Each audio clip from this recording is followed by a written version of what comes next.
അമൃത് Veni hair elixir presents daily news പ്രഭാത വാർത്തകൾ powered by Pulimoottil silks KSFE. ഈ ആണുങ്ങൾക്ക് മാത്രം എന്താ ഇത്ര അധികം നെറ്റ് കെയറിലും ഹെയർ ലോസ് ഒക്കെ ഉണ്ടാവണേ? ആണുങ്ങളുടെ ഹെയർ ലോസിന്റെ മേജർ റീസൺസ് തന്നെ ഡിഫറെന്റ് ആണ്. സ്കാൽപ്പിലുള്ള 5-alpha റിഡക്ടേസ് എന്ന എൻസൈം നിങ്ങളുടെ ഹോർമോണുമായി ചേർന്ന് ഹെയർ ഫോളിക്കിൾസിനെ ചുരുക്കുന്നു. Amrit Veni hair elixir for men use ചെയ്യൂ. പുരുഷന്മാർക്ക് വേണ്ടി ബയോടെക്നോളജി പ്രകാരം പ്രത്യേകം ഡെവലപ്പ് ചെയ്തത്. നമസ്കാരം, ഞാൻ ഷാജി പത്മനാഭൻ. ഡെയിലി ന്യൂസിന്റെ പ്രഭാത വാർത്തകളിലേക്ക് സ്വാഗതം. ഇന്ന് ജൂൺ 30 ഞായറാഴ്ച. 2020 ക്രിക്കറ്റ് ലോകകപ്പ് കിരീടം ഇന്ത്യക്ക്. ഇന്നലെ ബാർബഡോസിൽ നടന്ന ഫൈനലിൽ ദക്ഷിണാഫ്രിക്കയെ 7 റൺസിന് തോൽപ്പിച്ചാണ് ഇന്ത്യ രണ്ടാം വട്ടം 2020 ക്രിക്കറ്റ് ലോകകപ്പ് കിരീടത്തിൽ മുത്തമിടുന്നത്. ടോസ് നേടി ആദ്യം ബാറ്റ് ചെയ്ത ഇന്ത്യ 59 പന്തിൽ 76 റൺസ് എടുത്ത വിരാട് കോഹ്ലിയുടെയും 31 പന്തിൽ 47 റൺസ് എടുത്ത അക്സർ പട്ടേലിന്റെയും മികവിൽ 7 വിക്കറ്റ് നഷ്ടത്തിൽ 176 റൺസ് എടുത്തു. 27 പന്തിൽ 52 റൺസ് നേടിയ ഹെൻറിച്ച് ക്ലാസൻ മറുപടി ബാറ്റിംഗിനിറങ്ങിയ ദക്ഷിണാഫ്രിക്കയ്ക്ക് വാനോളം പ്രതീക്ഷ നൽകിയെങ്കിലും ഹാർദിക് പാണ്ഡ്യയുടെ പന്തിൽ ഹെൻറിച്ച് ക്ലാസൻ പുറത്തായതോടെ 8 വിക്കറ്റ് നഷ്ടത്തിൽ 169 റൺസ് നേടാനേ ദക്ഷിണാഫ്രിക്കയ്ക്ക് സാധിച്ചുള്ളൂ. 3 ഓവറിൽ 20 റൺസ് മാത്രം വിട്ടുകൊടുത്ത് 3 വിക്കറ്റ് എടുത്ത ഹാർദിക് പാണ്ഡ്യ കൈവിട്ടുപോയ കളി തിരിച്ചു കൊണ്ടുവരുന്നതിൽ ഇന്ത്യയെ സഹായിച്ചു. ബുംറയും അർഷ്ദീപും 2 വീതം വിക്കറ്റ് എടുത്ത് വിജയത്തിൽ നിർണായക പങ്ക് വഹിച്ചു. 2020 ലോകകപ്പിലെ മോശം ബാറ്റിംഗ് ഫോം മറികടന്ന് നിർണായക സമയത്ത് മികച്ച ഫോമിലേക്ക് ഉയർന്ന് 59 പന്തിൽ 76 റൺസ് എടുത്ത ഇന്ത്യൻ ബാറ്റിംഗ് ഇതിഹാസം വിരാട് കോഹ്ലിയെ തന്നെയാണ് ഫൈനലിലെ താരമായി തെരഞ്ഞെടുത്തത്. തുടക്കത്തിൽ ബാറ്റിംഗ് തകർച്ച നേരിട്ട ഇന്ത്യയെ കരകയറ്റിയത് കോഹ്ലിയുടെ ഇന്നിംഗ്സ് ആയിരുന്നു. കിരീടം നേടിയതിന് പിന്നാലെ 2020 ഫോർമാറ്റിൽ നിന്ന് വിരമിക്കുന്നതായി വിരാട് കോഹ്ലി പ്രഖ്യാപിച്ചു. അതേസമയം 8 കളികളിൽ നിന്ന് 15 വിക്കറ്റ് എടുത്ത് ഇന്ത്യയെ ലോകകപ്പ് കിരീടം നേടുന്നതിന് മികച്ച പങ്കുവഹിച്ച ജസ്പ്രീത് ബുംറയാണ് ടൂർണമെന്റിന്റെ താരം. വിരാട് കോഹ്ലിക്ക് തൊട്ടു പിന്നാലെ അന്താരാഷ്ട്ര 2020യിൽ നിന്ന് വിരമിക്കൽ പ്രഖ്യാപിച്ച് രോഹിത് ശർമ്മയും. ബാർബഡോസിൽ നടന്ന ആവേശകരമായ ഫൈനലിൽ ദക്ഷിണാഫ്രിക്കയെ തോൽപ്പിച്ച് കിരീടം ചൂടിയതിന് പിന്നാലെയാണ് 2 സീനിയർ താരങ്ങളുടെയും വിരമിക്കൽ പ്രഖ്യാപനം. മത്സര വിജയശേഷം നടത്തിയ വാർത്താ സമ്മേളനത്തിലാണ് രോഹിത്തിന്റെ പ്രഖ്യാപനം. 2020 ലോകകപ്പ് കിരീടം നേടിയ ഇന്ത്യൻ ക്രിക്കറ്റ് ടീമിനെ അഭിനന്ദിച്ച് പ്രധാനമന്ത്രി നരേന്ദ്രമോദിയും പ്രതിപക്ഷ നേതാവ് രാഹുൽ ഗാന്ധിയും. ഇന്ത്യക്കാകെ അഭിമാനമാണെന്നും ഓരോ ഇന്ത്യക്കാരനും ഈ നേട്ടത്തിൽ അഭിമാനിക്കുന്നുവെന്നാണ് പ്രധാനമന്ത്രി വീഡിയോ സന്ദേശത്തിലൂടെ പറഞ്ഞത്. ടൂർണമെന്റിലുടനീളം ഗംഭീരമായ പ്രകടനം നടത്തിയ ടീം ഇന്ത്യക്ക് അഭിനന്ദനങ്ങളെന്നാണ് രാഹുൽ എക്സ് പ്ലാറ്റ്ഫോമിൽ കുറിച്ചത്. ഇന്ത്യയുടെ വിജയമുറപ്പിച്ച സൂര്യകുമാർ യാദവിന്റെ അവസാന ഓവറിലെ അത്ഭുത ക്യാച്ചിനെയും രോഹിത് ശർമ്മയുടെ നായക മികവിനെയും രാഹുൽ ദ്രാവിഡിന്റെ പരിശീലക മികവിനെയും രാഹുൽ ഗാന്ധി പ്രത്യേകം അഭിനന്ദിച്ചു. CPM കേന്ദ്ര കമ്മിറ്റിയിൽ പിണറായി സർക്കാരിനെതിരെ വിമർശനമെന്ന് റിപ്പോർട്ടുകൾ. കടുത്ത ഭരണവിരുദ്ധ വികാരം കേരളത്തിൽ തിരിച്ചടിക്ക് കാരണമായെന്നാണ് വിലയിരുത്തൽ. ആഴത്തിലുള്ള പരിശോധന നടത്തി തെറ്റുതിരുത്തണമെന്നും ഇല്ലെങ്കിൽ വലിയ പ്രത്യാഘാതം നേരിടേണ്ടി വരുമെന്നും ചർച്ചയിൽ നേതാക്കൾ ചൂണ്ടിക്കാട്ടി. ജനവിശ്വാസം തിരിച്ചുപിടിക്കാനുള്ള ശക്തമായ നടപടികൾ ഉണ്ടാകുമെന്ന് CPM കേന്ദ്ര കമ്മിറ്റി വ്യക്തമാക്കി. പാർട്ടിയിൽ നിന്ന് അകന്നുപോയവരെ തിരികെ കൊണ്ടുവരാൻ നടപടിയുണ്ടാകുമെന്നും ഇതിനായി മാർഗരേഖ തയ്യാറാക്കുമെന്നും നേതാക്കൾ പറഞ്ഞു. കേന്ദ്ര കമ്മിറ്റി യോഗം ഇന്ന് അവസാനിക്കും. P. ജയരാജനെ പിന്തുണയുമായി CPM കണ്ണൂർ ജില്ലാ സെക്രട്ടേറിയറ്റ്. P. ജയരാജനെതിരെയുള്ളത് വ്യാജ വാർത്തകളാണെന്നും മനു തോമസിന്റേത് തെറ്റായ പ്രചാരവേലയാണെന്നും CPM വാർത്താക്കുറിപ്പിൽ ആരോപിച്ചു. കൊട്ടേഷൻകാരെ സഹായിക്കുകയോ സംരക്ഷിക്കുകയോ ചെയ്യുന്ന പാർട്ടിയല്ല CPM എന്നും എന്നിട്ടും കൊട്ടേഷൻകാരുടെ പാർട്ടിയാണെന്നും അവരെ സഹായിക്കുന്നവരാണെന്നും പ്രചരിപ്പിക്കുന്നുവെന്നും കണ്ണൂർ ജില്ലാ സെക്രട്ടേറിയറ്റ് കുറ്റപ്പെടുത്തി. നവമാധ്യമങ്ങളിൽ പാർട്ടിയുടെ വക്താക്കളായി പ്രവർത്തിക്കാൻ കൊട്ടേഷൻ സംഘങ്ങളെ പാർട്ടി ചുമതലപ്പെടുത്തിയിട്ടില്ലെന്നും CPM വ്യക്തമാക്കി. CPM മുൻ ജില്ലാ കമ്മിറ്റി അംഗം മനു തോമസ് തനിക്കും മകനുമെതിരെ നടത്തിയ ആരോപണം CPM കണ്ണൂർ ജില്ലാ സെക്രട്ടേറിയറ്റ് ചർച്ച ചെയ്തതിന് പിന്നാലെ പ്രതികരിച്ച് P. ജയരാജൻ മാധ്യമങ്ങളുടെ ചോദ്യത്തിന് മൗനം വിദ്വാനഭൂഷണം എന്ന് മറുപടി നൽകി. ആരോപണം മാധ്യമങ്ങൾക്ക് ഗുരുതരമായിരിക്കുമെന്നും മറ്റൊന്നും പറയാനില്ലെന്നും ജയരാജൻ വ്യക്തമാക്കി. ജില്ലാ സെക്രട്ടേറിയറ്റിനകത്ത് മനു തോമസിനെതിരെ ജയരാജൻ രൂക്ഷമായി പ്രതികരിച്ചതായാണ് സൂചന. കണ്ണൂരിൽ നിന്ന് വരുന്ന വാർത്തകൾ ചെങ്കൊടിക്ക് അപമാനമെന്ന് CPI സംസ്ഥാന സെക്രട്ടറി ബിനോയ് വിശ്വം. അധോലോകത്തിന്റെ പിൻപറ്റുന്നവർ ഇടതുപക്ഷത്തിന്റെ ഒറ്റുകാരാണെന്ന് ബിനോയ് വിശ്വം കുറ്റപ്പെടുത്തി. ഇടതിനേറ്റ തിരിച്ചടിയിൽ ഇത്തരക്കാരുടെ പങ്ക് ചെറുതല്ലെന്നും സ്വർണം പൊട്ടിക്കുന്നതിന്റെയും അധോലോകത്തിന്റെയും കഥകൾ വേദനിപ്പിക്കുന്നതാണെന്നും CPI സംസ്ഥാന സെക്രട്ടറി വാർത്താക്കുറിപ്പിൽ രൂക്ഷ വിമർശനം ഉന്നയിച്ചു. പണ്ട് മുത്തശ്ശിയുടെ കല്യാണക്കഥ കേട്ട മുതലെയുള്ള ആഗ്രഹമാണ് അന്നത്തെ മുത്തശ്ശിയെ പോലെ എന്റെ കല്യാണത്തിന് ഒടുത്തൊരുങ്ങണമെന്ന്.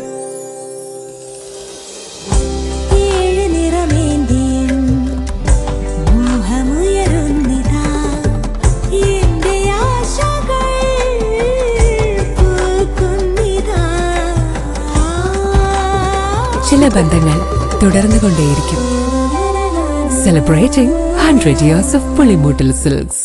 പരിയാരം മെഡിക്കൽ കോളേജ് യൂണിയൻ പിടിച്ചെടുത്ത് KSU MSF സഖ്യം. തെരഞ്ഞെടുപ്പ് നടന്ന 12 സീറ്റിലും KSU MSF സഖ്യം വിജയിച്ചു. 3 സീറ്റുകളിൽ എതിരില്ലാതെ SFI തിരഞ്ഞെടുക്കപ്പെട്ടു. കോളേജിന്റെ ചരിത്രത്തിൽ ആദ്യമായാണ് SFI അല്ലാത്ത ഒരു വിദ്യാർത്ഥി സംഘടന യൂണിയന്റെ നേതൃത്വത്തിൽ എത്തുന്നത്. ഈ വർഷമാണ് KSUവും MSFും ആദ്യമായി ഇവിടെ യൂണിറ്റ് രൂപവൽക്കരിച്ചത്.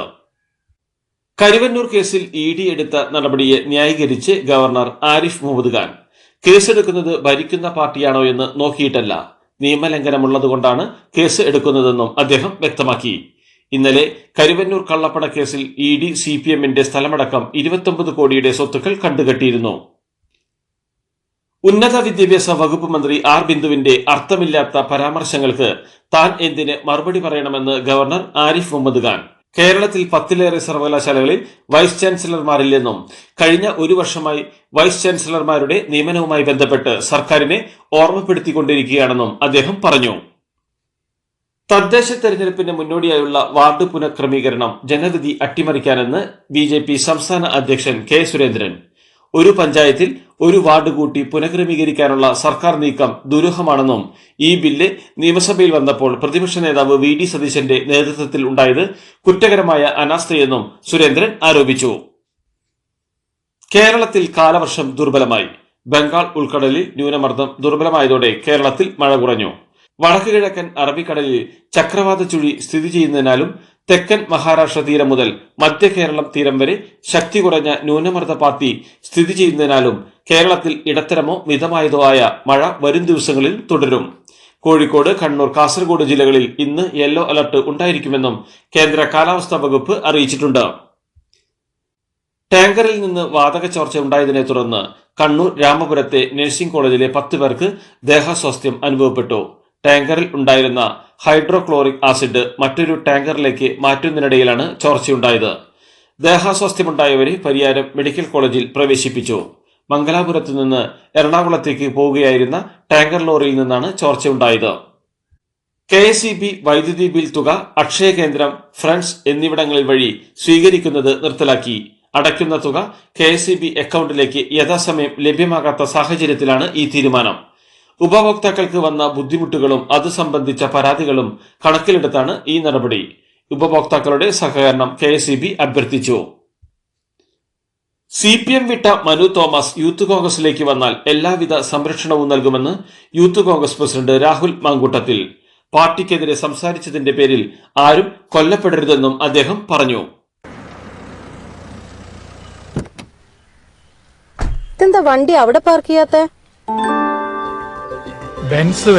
അതെ, മെഗാ സമ്മാനം പുതിയ ബെൻസ് കാറാണ്. 2ാം സമ്മാനം ഇന്നോവ ക്രിസ്റ്റ, അതും 17 എണ്ണം. പിന്നെ ആദ്യ സീരീസിൽ 170 പേർക്ക് ഐഫോണും. ഇത്തവണ സമ്മാനങ്ങളുടെ നക്ഷത്ര തിളക്കവുമായി KSFE ഗാലക്സി ചിട്ടികൾ.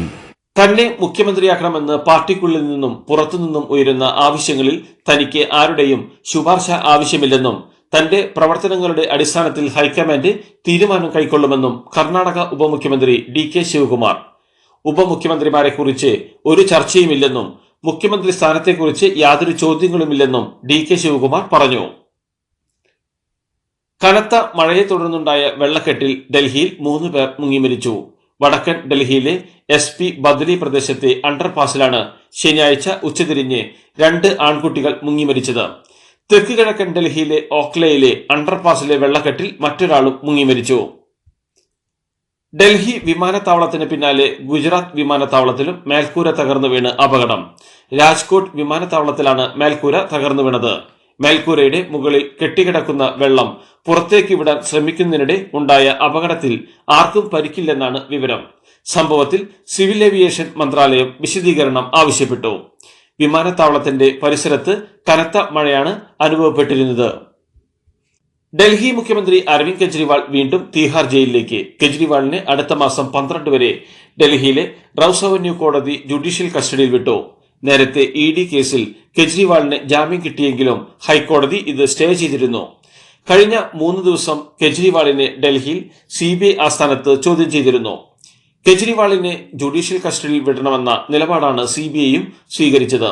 കെജ്രിവാളിനെ കേന്ദ്ര ഏജൻസികൾ പീഡിപ്പിക്കുന്നു എന്ന് ആരോപിച്ച് ആം ആദ്മി പാർട്ടി ഇന്നലെ BJP ആസ്ഥാനത്തേക്ക് പ്രകടനം നടത്തി. ബീഹാറിന് പ്രത്യേക പദവിയോ പ്രത്യേക സാമ്പത്തിക പാക്കേജോ അനുവദിക്കണമെന്ന് കേന്ദ്ര സർക്കാരിനോട് ആവശ്യപ്പെട്ട് നിതീഷ് കുമാറിന്റെ JDU. പാർട്ടിയുടെ ദേശീയ എക്സിക്യൂട്ടീവ് യോഗത്തിൽ പാസാക്കിയ പ്രമേയത്തിലൂടെയാണ് JDU ഇക്കാര്യം ആവശ്യപ്പെട്ടത്. ജാതി സംവരണം സംബന്ധിച്ച പട്ന കോടതി വിധിക്കെതിരെ സുപ്രീം കോടതിയെ സമീപിക്കാനും യോഗം തീരുമാനിച്ചു. ജഡ്ജിമാരുടെ ചുമതല പൊതുതാൽപര്യം നിറവേറ്റലായതിനാൽ അവരെ ദൈവങ്ങളോട് സമീകരിക്കുന്ന പ്രവണത ശരിയല്ലെന്ന് സുപ്രീം കോടതി ചീഫ് ജസ്റ്റിസ് DY ചന്ദ്രചൂഡ്. അവർ ദൈവങ്ങളല്ലെന്നും അനുകമ്പയോടെയും സഹാനുഭൂതിയോടെയും നീതി പ്രഖ്യാപനം നടത്തുന്ന ജനങ്ങളുടെ സേവകരാണ് ജഡ്ജിമാരെന്നും ജസ്റ്റിസ് ചന്ദ്രചൂഡ് പറഞ്ഞു. ദക്ഷിണാഫ്രിക്കയ്ക്കെതിരായ വനിതാ ക്രിക്കറ്റ് ടെസ്റ്റിൽ റെക്കോർഡുകളുമായി ഇന്ത്യ. വനിതാ ടെസ്റ്റിൽ ഏറ്റവുമധികം ടോട്ടൽ നേടുന്ന ടീമെന്ന ചരിത്ര നേട്ടമാണ് ഹർമൻപ്രീതും സംഘവും സ്വന്തമാക്കിയത്. ആദ്യ ഇന്നിംഗ്സിൽ ഇന്ത്യ 6 വിക്കറ്റ് നഷ്ടത്തിൽ 603 റൺസ് എടുത്ത് ഡിക്ലെയർ ചെയ്തു. ഇതുവരെ മറ്റൊരു ടീമും 600 റൺസ് പിന്നിട്ടിട്ടില്ല. ദക്ഷിണാഫ്രിക്കയ്ക്കെതിരെ ഓസ്ട്രേലിയ നേടിയ 9 വിക്കറ്റ് നഷ്ടത്തിൽ 575 റൺസ് എന്ന റെക്കോർഡാണ് ഇന്ത്യ തകർത്തത്. ഒന്നാം ദിനം 525 റൺസ് നേടിയ ഇന്ത്യൻ വനിതകൾ ടെസ്റ്റിൽ ഒരു ദിവസം ഏറ്റവും അധികം റൺസ് എന്ന റെക്കോർഡും നേരത്തെ സ്വന്തമാക്കിയിരുന്നു. യൂറോ കപ്പ് പ്രീ ക്വാർട്ടറിൽ നിലവിലെ ചാമ്പ്യന്മാരായ ഇറ്റലിയെ തോൽപ്പിച്ച് സ്വിറ്റ്സർലൻഡ് ക്വാർട്ടറിലേക്ക് യോഗ്യത നേടി. മത്സരത്തിന്റെ തുടക്കം മുതൽ തന്നെ ആധിപത്യം പുലർത്തിയ സ്വിറ്റ്സർലൻഡ് എതിരില്ലാത്ത 2 ഗോളുകൾക്കാണ് വിജയിച്ചത്. മറ്റൊരു മത്സരത്തിൽ ഡെൻമാർക്കിനെ തകർത്ത് ജർമ്മനിയും ക്വാർട്ടർ ഫൈനലിൽ പ്രവേശിച്ചു. എതിരില്ലാത്ത 2 ഗോളുകൾക്കായിരുന്നു ജർമ്മനിയുടെ വിജയം. ഇതോടുകൂടി ഡെയിലി ന്യൂസ് ഇന്നത്തെ പ്രഭാത വാർത്തകൾ സമാപിക്കുന്നു. ഡെയിലി ന്യൂസിന് വേണ്ടി വാർത്തകൾ വായിച്ചത് ഷാജി പത്മനാഭൻ. വാർത്തകൾ വിരൽ തുമ്പിൽ.